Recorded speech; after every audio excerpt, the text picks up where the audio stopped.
오늘은 이사야서 50장 1절에서 9절 말씀을 가지고 여호와 하나님의 계획을 성취하신 여호와의 종, 우리가 예수 이렇게 함께 은혜를 나누겠습니다. 우리가 계속해서 역사라는 것은 어떤 눈으로 해석하느냐, 이거 우리가 사관이라고 그러는데 어떤 문제를 어떤 시각으로 보느냐, 또한 어떻게 내가 반응하느냐, 이게 우리가 더 중요하죠. 그래서 에머슨이라는 사람은 이런 얘기를 했어요. 중요한 것은 나에게 어떤 일이 일어났느냐가 중요한 게 아니라 내 안에 일어난 일에 대하여 어떤 반응을 하고 있느냐가 더 중요하다는 것입니다. 우리의 인생은 50보 100보입니다. 있는 자나 없는 자나 인생이 해노애락을 겪으면서 다 나름대로의 그 고민거리가 있고 문제거리가 있습니다. 이걸 내가 어떤 눈으로 보느냐, 어떻게 내가 반응하냐에 따라서 내 인생이 달라질 수 있다는 것입니다. 하나님께서는 우리는 이미 다 알고 있는 것처럼 하나님이 우주 만물의 창조주이십니다. 하나님이 지금도 모든 역사를 운행하시고 또 모든 이 역사를 지금도 하나님은 섭리해 가신 줄로 믿습니다. 그러므로 결국 하나님께서는 창조주이시고 심판자이기 때문에 하나님의 뜻이, 하나님의 결정이 인류와 역사의 운명이라는 거예요. 그러니까 하나님의 그 뜻이 우리의 존재예요. 우리의 인생이에요. 왜? 하나님이 역사의 주인이기 때문에. 그러므로 하나님은 우리에게 그 계획과 명령과 뜻을 순종하기를 원하고 항복하기를 원합니다.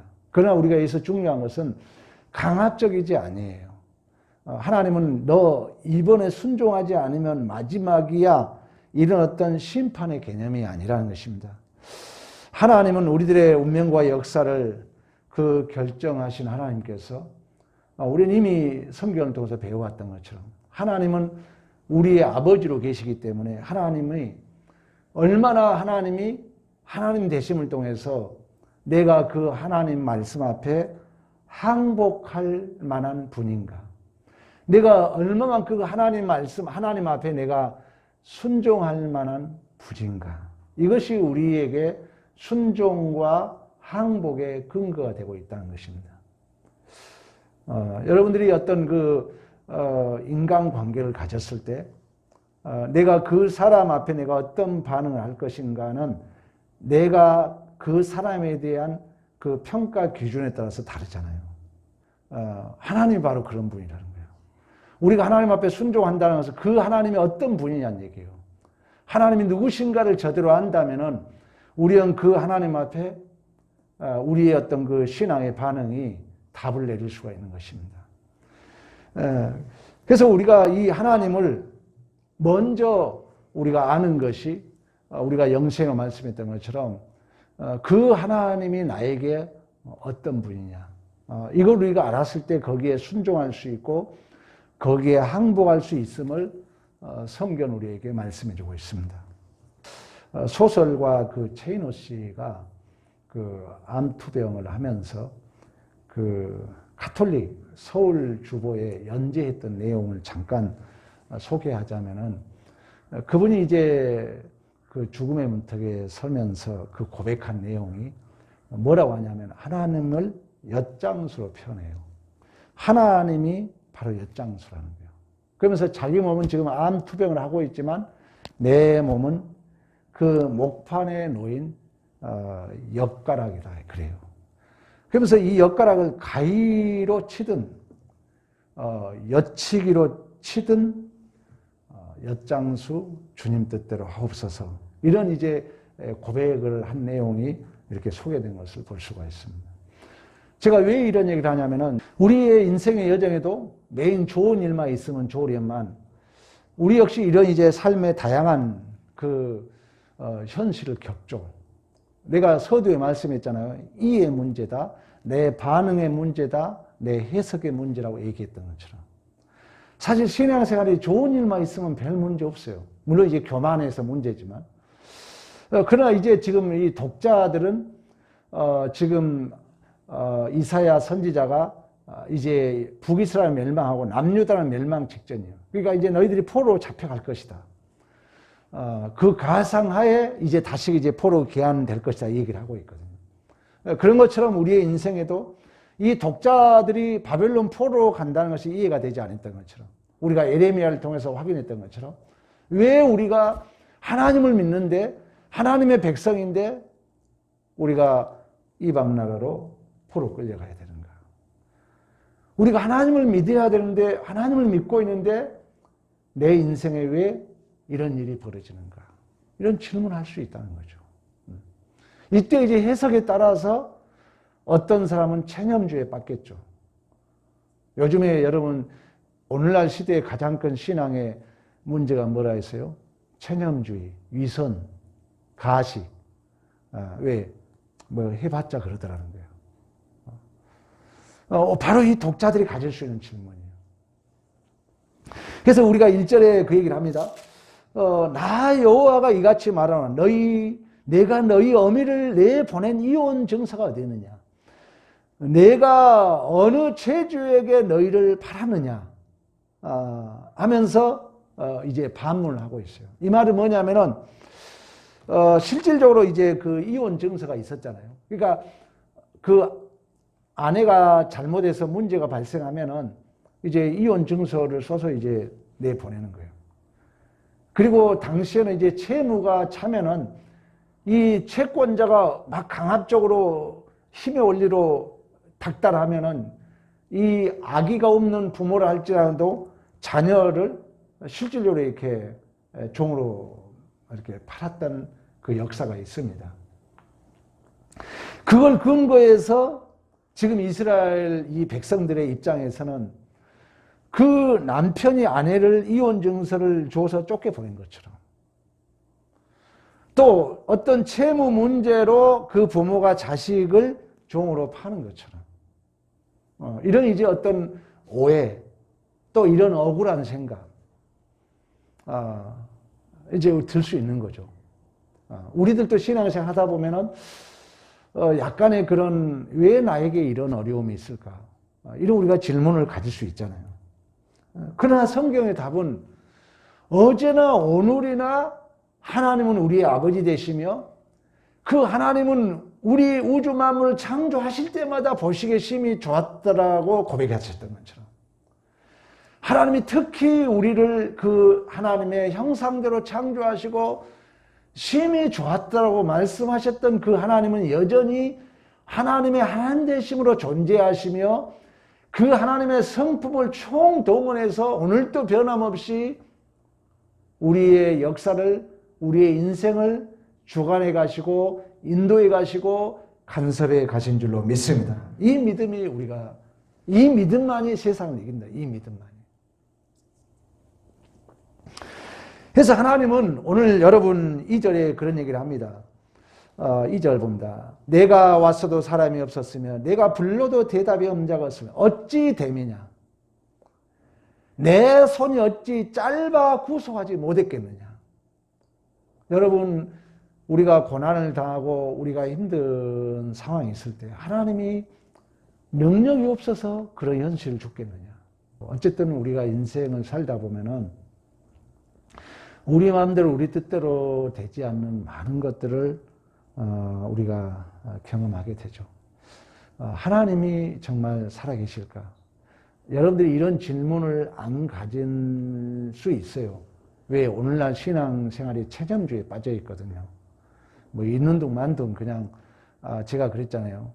신약시대의 가장 큰 신앙생활의 문제는 우상 숭배가 아니에요. 여러분의 마음에 우상을 섬긴 사람 없어요. 하나님을 믿는데 우리의 신앙이 형식주의에 빠질 수 있다는 거예요. 체념주의에 빠질 수 있다는 거예요. 그렇다면 우리가 하나님이, 이 성경의 독자는 아픈 마음으로 질문을 가지고 있는 거예요. 정말 하나님이 계십니까? 정말 하나님이 능력이 있으십니까? 우리도 삶의 현실적으로 보면 이런 수없는 질문을 가질 수가 있거든요. 우리는 이런 질문을 가졌을 때 하나님 앞에 더 엎드리고 하나님 앞에 우리가 간구할 수가 있죠. 근데 오늘날 우리는 어떻게 보면 체념주의에 빠질 수 있다는 거예요. 그런 어떤 질문 속에서 하나님이 답을 주는 거예요. 아, 내가 손이 짧아서 너를 구원하지 못하겠느냐? 내가 능력이 없어서 너희를 구원하지 못하겠느냐? 바다를 꾸짖어 잠잠케 하신 분이다. 이제 이런 질문 속에 하나님과 우리가 더 깊어지는 거죠. 그리고 정말 이런 하나님을 알게 되면 이제 우리가 체념주의에 빠지지 않죠. 체념주의에 빠지면 우리의 순종이 희미해집니다. 우리의 항복이 희미해져요. 그저 그런 하나님으로 알고 있다면 우리의 신앙생활이 희미해지는 거예요. 그래서 성경은 아주 어떤 면으로 보면 악랄하게 그 아픈 얘기를 하는 거예요.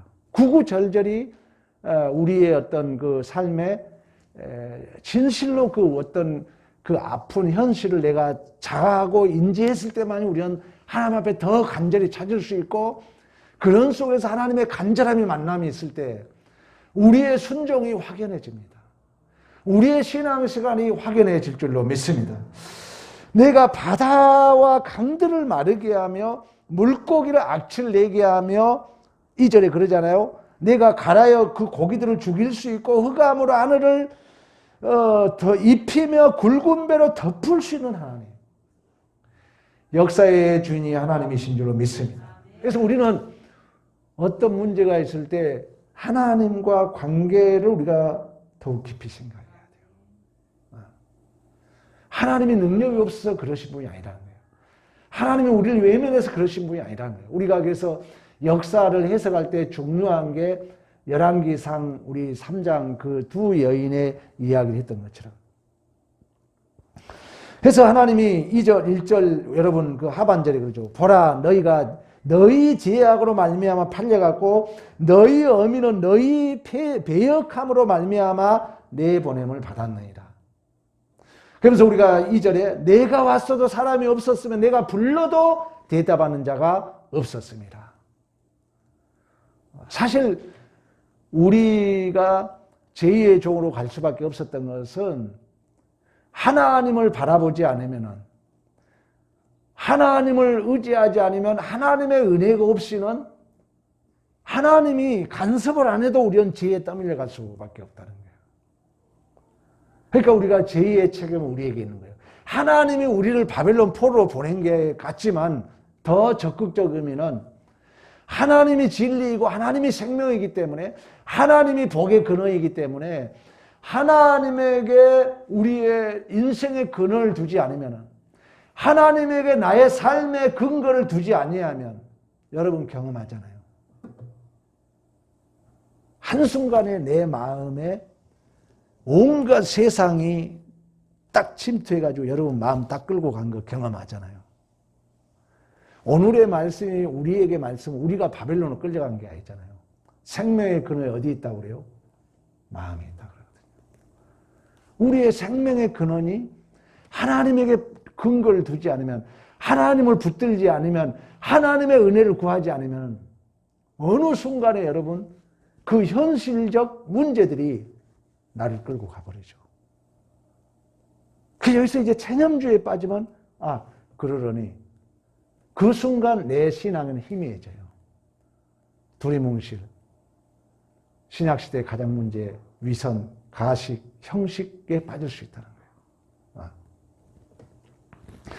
그래서 그러나 하나님은 우리의 한계를 아시고, 하나님을 근거하지 않으면, 하나님에게 기준을 두지 않으면, 하나님의 은혜가 없으면, 하나님을 붙들지 않으면 하나님이 보내서가 아니라 내가 이혼 증서를 써준 적 있느냐, 내가 너희들 채무자에게 판 적이 있느냐고 물으셨던 것처럼 가만히 내버려 둬도 우리는 자연스럽게 하나님을 근거하지 않으면 이 세상의 근심, 염려, 이 세상의 쓰나미처럼 밀려온 이러한 것, 이 세상적인 염려와 근심들이 나를 끌고 간다는 거예요. 이게 죄의 포로죠.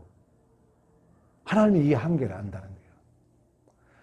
그래서 하나님은 우리의 이러한 한계와 하나님을 의지하고 싶어도 의지할 수 없는 우리의 어쩔 수 없는 죄의 참상을 알기 때문에 이제 완전히 우리를 확증으로 우리를 붙들게 하여 선지자를 보냈고 그 최종적 선지자, 최종적 하나님의 종 메시아를 이 땅에 보내신 줄로 믿습니다. 그래서 오늘 여러분 본문의 1절에 그에게 나 여호와가 말한다. 2절에 내가 왔어도 내가 불렀어도 4절에 주 여호와께서 5절에 주 여호와께서 7절에 주 여호와께서 9절에 보라 주 여호와께서 할렐루야. 그러니까 우리 여러분 구원은 하나님께서 우리의 인간의 어쩔 수 없는 한계를 알기 때문에 구원의 근거는 하나님이 이유가 되고 하나님이 조건이 된 줄로 믿습니다. 중요한 얘기예요. 우리의 신앙생활이 하나님에게 근거와 이유를 둔다는 것은 너무너무 중요해요. 우리는 좀 어떤 벌어지면 벌써 내가 선악과의 주인이 돼가지고 내가 다 답을 가지고 있느냐? 우리는 떠들고 다니거든요. 우리 주님이 여러분 도살장에 끌려가는 양처럼 입을 열지 않았다는 거예요.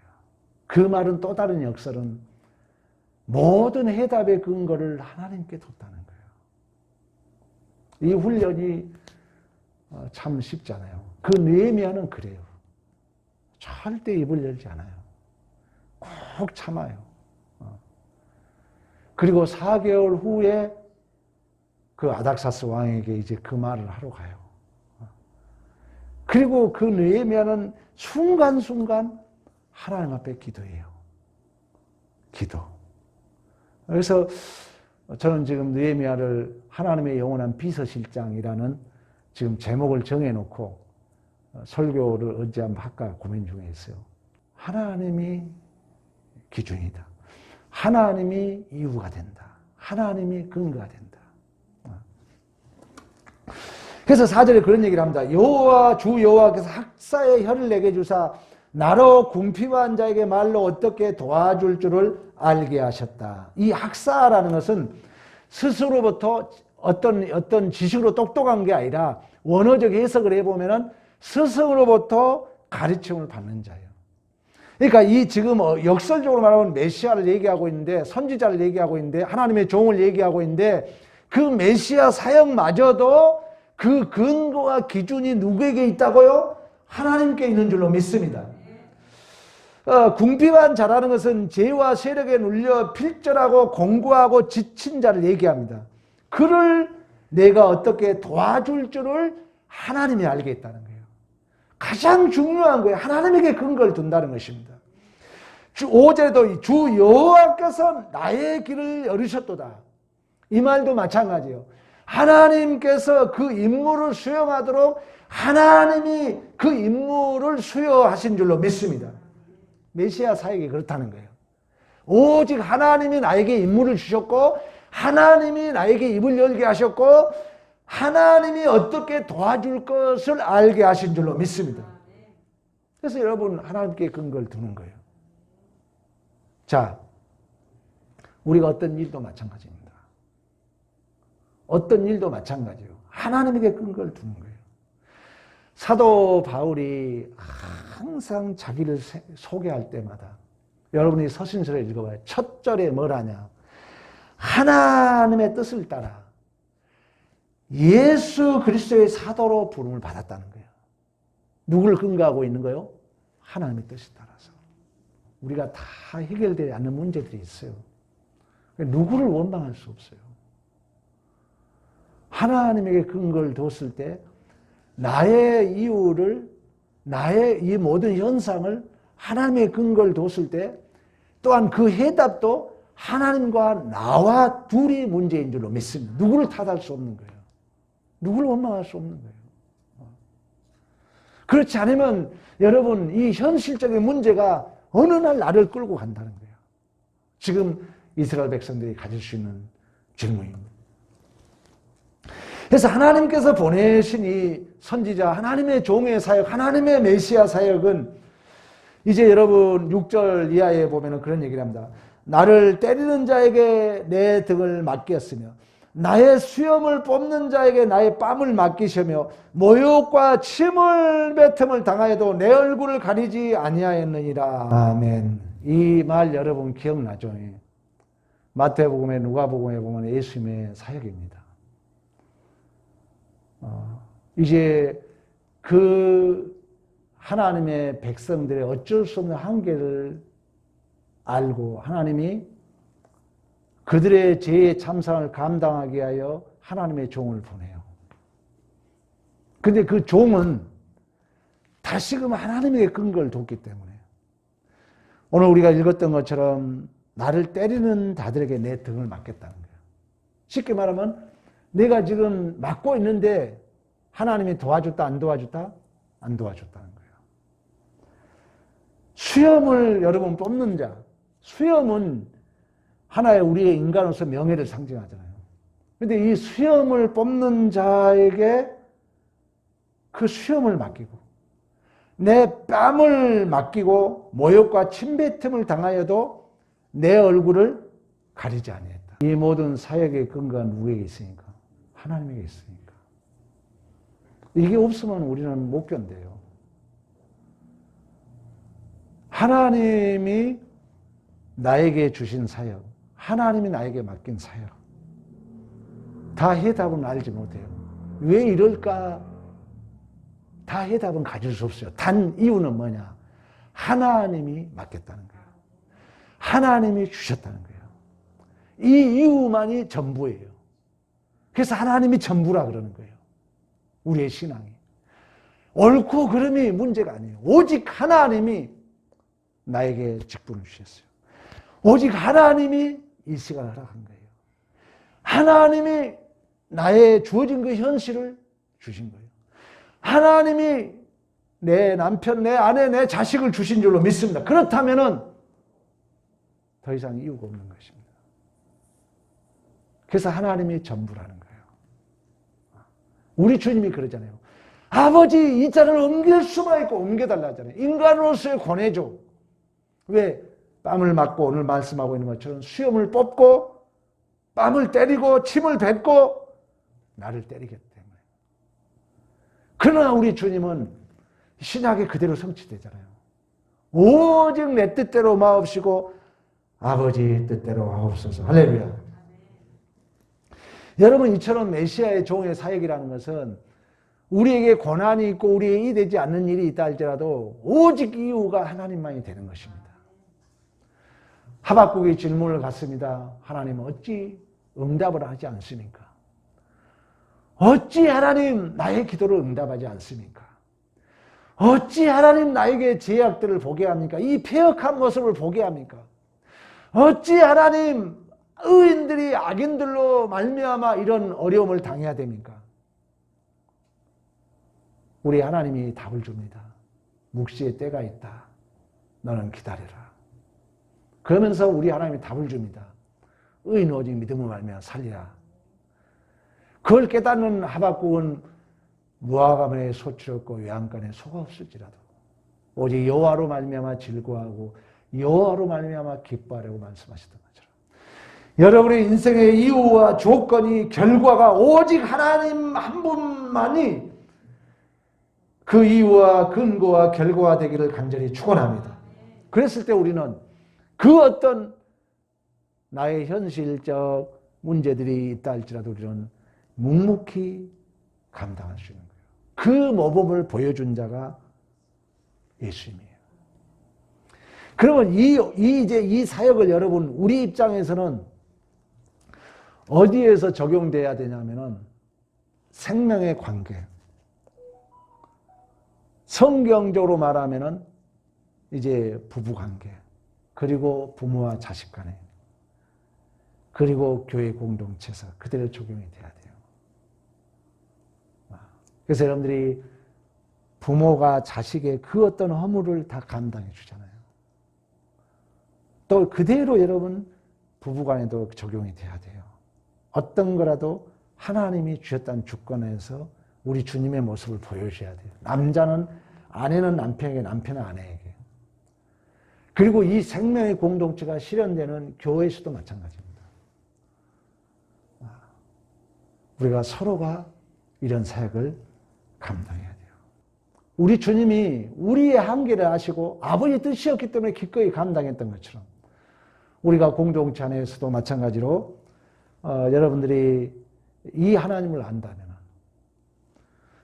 또 이 하나님의 계획을 안다면 기꺼이 우리는 대충 할 수 없는 것입니다.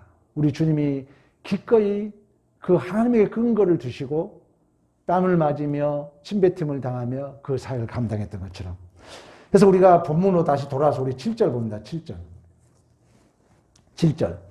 자, 주 여호와께서 나를 뭐 한다고 그래요? 도우심으로 내가 부끄러워하지 아니하고 내 얼굴을 부싯돌같이 굳게 함으로 내가 수치를 당하지 아니한 줄 뭐라? 아노라. 하나님이 나를 도와주고 있다는 거예요. 여전히 하나님이 모든 걸 근거하고 있다는 거예요. 8절 나를 의롭게 하신 이가 가까이 계신다. 나와 다툴 자가 누구냐? 나와 함께 설지어다. 나의 대적이 누구냐? 내가 가까이 나올지어다. 왜? 누가 도와주기 때문에. 하나님이 나와 함께 하시기 때문에. 하나님이 나를 의롭도록 하셨기 때문에. 9절에도 그 얘기합니다. 주 보라 주 여호와께서 나를 뭐 하시리라? 도와주시리라. 할렐루야. 여러분들이 이걸 기억하셔야 돼요. 하나님이 우리를 도와주신다. 여호와께서 우리를 의롭다 하셨다는 것입니다. 그렇다면 이 하나님에게 우리가 근거를 둔다면 여러분의 가정, 교회 공동체 어디를 가나 그 하나님을 근거 두고 하나님에게 우리가 이유와 결과가 있다면 그 하나님이 전부라면 그 하나님을 아는 만큼 우리는 믿음의 반응을 할 수 있어요. 그래서 우리는 힘이 할 수가 없어요. 확연하게 우리의 삶이 확연하게 내가 어떻게 살아야 될 것인가를 우리는 답을 가질 수 있는 것입니다. 그리고 이제 그 확증으로 제가 자주 얘기합니다. 빼놓을 수 없어서. 보혜사 성령, 파라크리토스, 우리 안에 외부적으로 너 이거 해라가 아니에요. 이제는 우리 안에 신적 보증으로 신적 확증으로 우리 안에서 주도적으로 원동력이 되어서 그 메시아가 이루셨던 하나님의 종의 사역을 하나님께서 맡기셨던 메시아의 공적 사역을 이제 또다시 우리를 통하여 그 신적 보증이 되시고 확증이 되신 성령 하나님께서 주도적으로 우리 안에서 원동력이 되어주신 줄로 믿습니다. 그렇다면 여러분 하루하루 살아갈 때 오늘 또 여러분 어땠습니까? 좋은 일이든 긍정적이든 보혜사 성령 하나님과 동행했습니까? 아니면 그저 그렇게 살아왔습니까? 아니면 내 감정, 내 기분, 내 이성대로 그냥 아무 의식 없이 살아왔습니까? 그러지 말라는 거예요, 여러분. 이제 조금씩 1분, 한 사건이라도, 두 사건이라도 밀려가서 온전히 성령의 지배를 받는 삶, 성령 충만이에요. 그러면은 성령이 여러분 주도적으로 다 이끌어가요. 원동력이 되어서 내 일을, 우리 가정, 우리 자녀들 일을 이끌어갑니다. 이 기적의 삶을 여러분 꼭 경험하고 간증하는 믿음의 승리가 있기를 간절히 축원합니다.